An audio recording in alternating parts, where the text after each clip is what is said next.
The Acts of the Apostles, chapter 25.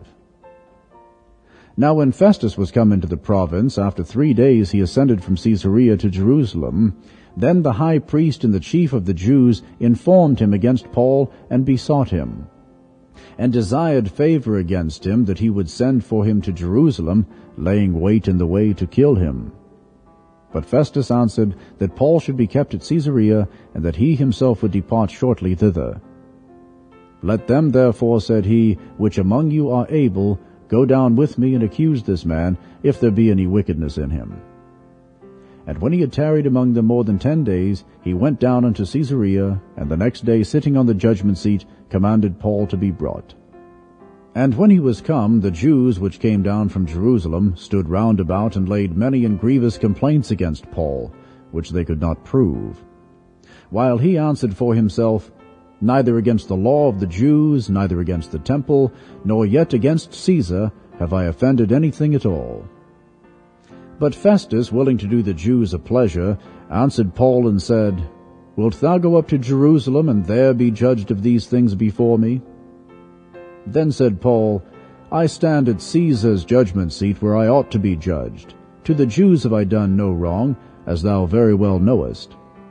For if I be an offender, or have committed anything worthy of death, I refuse not to die. But if there be none of these things whereof they accuse me, no man may deliver me unto them. I appeal unto Caesar. Then Festus, when he had conferred with the council, answered, Hast thou appealed unto Caesar? Unto Caesar shalt thou go. And after certain days King Agrippa and Bernice came unto Caesarea to salute Festus. And when they had been there many days, Festus declared Paul's cause unto the king, saying, There is a certain man left in bonds by Felix, about whom, when I was at Jerusalem, the chief priests and the elders of the Jews informed me, desiring to have judgment against him. To whom I answered, It is not the manner of the Romans to deliver any man to die, before that he which is accused have the accusers face to face, and have license to answer for himself concerning the crime laid against him. Therefore, when they were come hither, without any delay on the morrow I sat on the judgment seat, and commanded the man to be brought forth. Against whom, when the accusers stood up, they brought none accusation of such things as I supposed, but had certain questions against him of their own superstition, and of one Jesus, which was dead, whom Paul affirmed to be alive. And because I doubted of such manner of questions, I asked him whether he would go to Jerusalem, and there be judged of these matters. But when Paul had appealed to be reserved unto the hearing of Augustus, I commanded him to be kept till I might send him to Caesar. Then Agrippa said unto Festus, I would also hear the man myself. Tomorrow, said he, thou shalt hear him.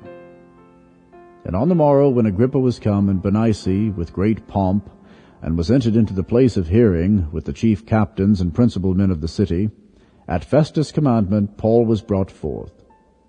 And Festus said, King Agrippa, and all men which are here present with us, ye see this man, about whom all the multitude of the Jews have dealt with me, both at Jerusalem and also here, crying that he ought not to live any longer. But when I found that he had committed nothing worthy of death, and that he himself hath appealed to Augustus, I have determined to send him, of whom I have no certain thing to write unto my lord. Wherefore I have brought him forth before you, and specially before thee, O King Agrippa, that after examination had I might have somewhat to write. For it seemeth to me unreasonable to send a prisoner, and not withal to signify the crimes laid against him.